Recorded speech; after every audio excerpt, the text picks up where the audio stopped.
তো welcome to our channel ধনী মেয়ে পরিবারের সবাইকে স্বাগত। তো আজকে নিয়ে চলে এসেছি নতুন একটা ব্লগ।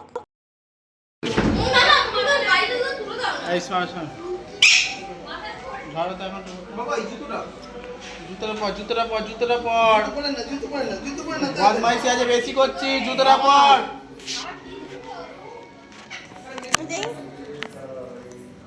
এখন দাঁড়া না, তোর অনেক সময় পাবি। আর দেখাচ্ছি।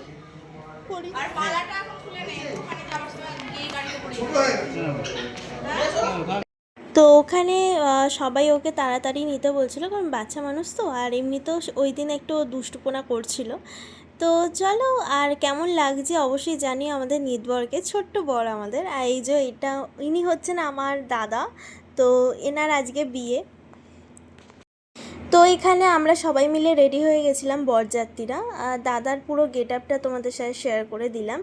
আর এখানে আমি আর আমার ঠাকুমা সবাই মিলে দাঁড়িয়েছিলাম, কারণ এবার বরযাত্রীর সবাই বেরোবো বরের সাথে। চলো, তোমাদের সাথে দিদির লুকটাও শেয়ার করে দিলাম, কেমন লাগছে অবশ্যই জানিও। আর ওই দিন আমি একাই সেজেছিলাম, শাড়িটাও নিজে পরেছিলাম অ্যান্ড মেকআপটাও নিজে করেছিলাম, কারণ দিদির সময় ছিল না। দিদি নিজে সাজবে না আমাদের বোনেদের সাজাবে, তার জন্য পুরো বাড়ির লুকটা তোমাদের সাথে শেয়ার করলাম। এটা হচ্ছে আমাদের বাড়ি। তো আমি এখানে আমার বাবার সাথে চলে এসেছিলাম, আর এখানে দিদি আর রিয়া আগে থেকেই পৌঁছে গেছিলো, আর বরযাত্রীদের গাড়িটা পিছনে ছিল, আর সাথে দাদার জন্য যে গাড়ি পাঠানো হয়েছিল সেটা পিছনেই আসছিল। তো এই যে আমার বাবা, আমি, আর পিছনে আমার বর দিদি আর রিয়া দাঁড়িয়েছিল। তো এই যে আমাদের 3 বোনের লুকটা তোমাদের সাথে শেয়ার করে নিলাম। তো এই যে এখানে দাদা পৌঁছে গেছে বরের গাড়ি নিয়ে, আর পিছনে বরযাত্রীদেরও গাড়ি ছিল, সবাই নেমে এসেছিলো গাড়ি থেকে। এবার হচ্ছে আসল পালা, ছবি তোলা এবং সমস্ত রকম ভিডিও। তো এখানে ক্যামেরাম্যান সমস্ত কিছু বলে দিচ্ছে কিভাবে প্রথমটা শুরু হবে, বা এন্ট্রিটা কিভাবে শুরু করা যাবে। এখানে সমস্তটা বুঝিয়ে দেওয়া হচ্ছিলো এবং দেখিয়েও দেওয়া হচ্ছিলো। আর বউয়ের বাড়ি থেকে যে গাড়িটা পাঠানো হয়েছিল বরের জন্য, সেটা BMW ছিল। তো লুকটা আলাদাই লাগছিলো। আর ইনি হচ্ছেন আমার জেঠু, তোমরা তো অনেকেই চেনো, তাও পরিচয় করিয়ে দিচ্ছি। এখানে যে ভিডিওটা শুরু করা হয়েছিল মারাত্মক লেভেলের, এমনকি আমার ফেসবুকে শর্টসেও আছে। এতটাই সুন্দর লাগছিল। এই যে পুরো ওভারঅল যে ছোট্ট একটা শর্টস ভিডিও বানানো হয়েছিল এডিটটা, তো এতটাই ভালো লাগছিল যে তোমরা যদি শর্ট ভিডিওটা না দেখো বুঝতে পারবে। দেন আমার ফেসবুকে আমার আইডিতে আছে সোনিয়া দাস, ওখানে তোমরা ভিজিট করে আসতে পারো, আমি লিঙ্ক দিয়ে দেবো আমার ফেসবুকে। আর এই দিকে হচ্ছে আমাদের নিদবর ওর বাবার কোলে কোলে আসছিল, গাড়িতেই ছিল। তারপর অনেকটা রাস্তা ওকে নামিয়ে নেওয়া হয়েছিল, কারণ ছবি তোলা হচ্ছিল বলে। আর এখানে সব বরযাত্রী এবং কনে যাত্রী সবাই নাচছিল। আমি ভিডিওটা করছিলাম বলে আমি ছিলাম না, আমি ভিডিওটাতেই ফোকাস করছিলাম। তো এই যে পুরো এন্ট্রিটা তোমাদের সাথে শেয়ার করে দিলাম। এখানে সমস্ত রকম তোলা হচ্ছিল। দারুণ এনজয়মেন্ট হয়েছে, এতটা আনন্দ হয়েছে যে প্রত্যেকটা দাদার বিয়েতেই আনন্দ করেছি, কিন্তু এই দাদার বিয়েতেও আনন্দ করেছি। 2 দাদার বিয়েতে খুব আনন্দ হয়েছে। আমার মাসির ছেলের বিয়েতেও আনন্দ হয়েছে এবং আমার পিসির ছেলের বিয়েতেও আনন্দ হয়েছে।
আমাদের বাঙালি ঘরে নিয়ম আছে যে বর এলে বরের শাশুড়ি তাকে মিষ্টি এবং জল খাওয়ান। তো এখানে আমার দাদার শাশুড়ি দাদাকে মিষ্টি এবং জল খাইয়ে নিচ্ছেন।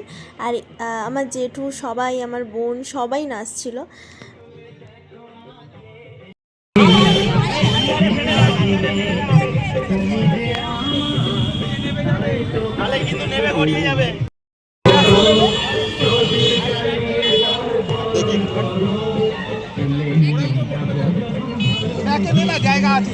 তো এই হলো আমার আর আমার মায়ের লুক। মাকে আমি সাজিয়েছিলাম ওই দিন, আর আমিও নিজের মেকআপটা নিজেই করেছিলাম। আর এই হচ্ছে আমাদের মিষ্টি বৌদি। তো আর এখানে জাস্ট এন্ট্রিটা দেখো, এতটাই সুন্দর করেছিল, মানে এতটাই ভালো লাগছিল। আর সবথেকে বড় কথা, যখন সিডি বা এটা মেমোরি হয়ে থাকবে সারাটা জীবন। তারপর আমরা কিছুক্ষণ পর আমরা স্টার্টারের দিকে চলে যাই। তো স্টার্টারে যা যা আছে তোমাদের সাথে শেয়ার করে নিলাম। আর এই যে ইনি হলেন আমার নানুমা। আর এখানে এই যে ফিশের একটা আইটেম নিয়েছিলাম অ্যান্ড পনিরের একটা আইটেম নিয়েছিলাম। তো এখানে সবাই আমাদের বাড়ির সবাই ছিলেন। আর এখানে দাদা বিয়েতে বসে গেছিলো। তোমাদের সাথে পুরো মণ্ডপটা শেয়ার করে দিলাম। খুব সুন্দর বানিয়েছিল, চারদিকটা খুব সুন্দর ডেকোরেশন করা হয়েছিল। এটা হচ্ছে আমার বোন, এনার নাম হলো রাই। তো এখানে দাদা বসে গেছে। তো আমাদের কিছু বাঙালিদের রিচুয়াল আছে, সেগুলো আগে করতে হয়, তারপর বিয়েটা শুরু হবে। তো এখানে দাদা যেহেতু বসে গেছিলো, তো আমি আর রিয়া এক কাজ করেছিলাম। দাদা যে জুতোটা ছিল, যাতে না শালিকারা লোকাতে পারে, তার জন্য আমরা ননদেরা সেই জুতোটা নিয়ে আমার দাদার একটা বন্ধু স্কুটিতে ওটা আমরা লুকিয়ে রেখে দিয়েছিলাম লক করে।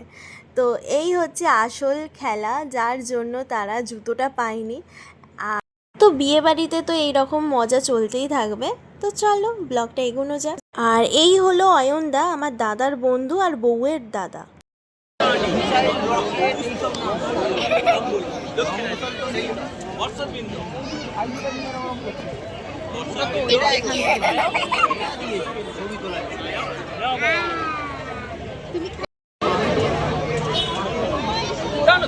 তো এই হলো মিঠাই, আমার দাদার মেয়ে।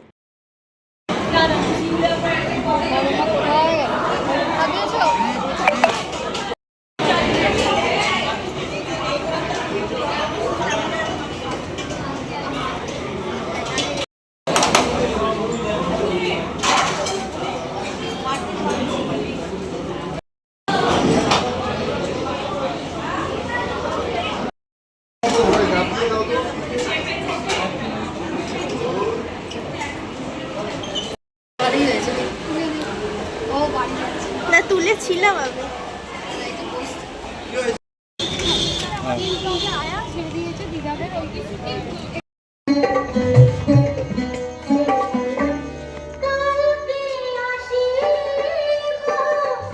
তো এইখানে আমি আর আমার বাবা চলে এসেছিলাম বাড়ি, কারণ কালকে আমার একটা কাজ ছিল তার জন্য।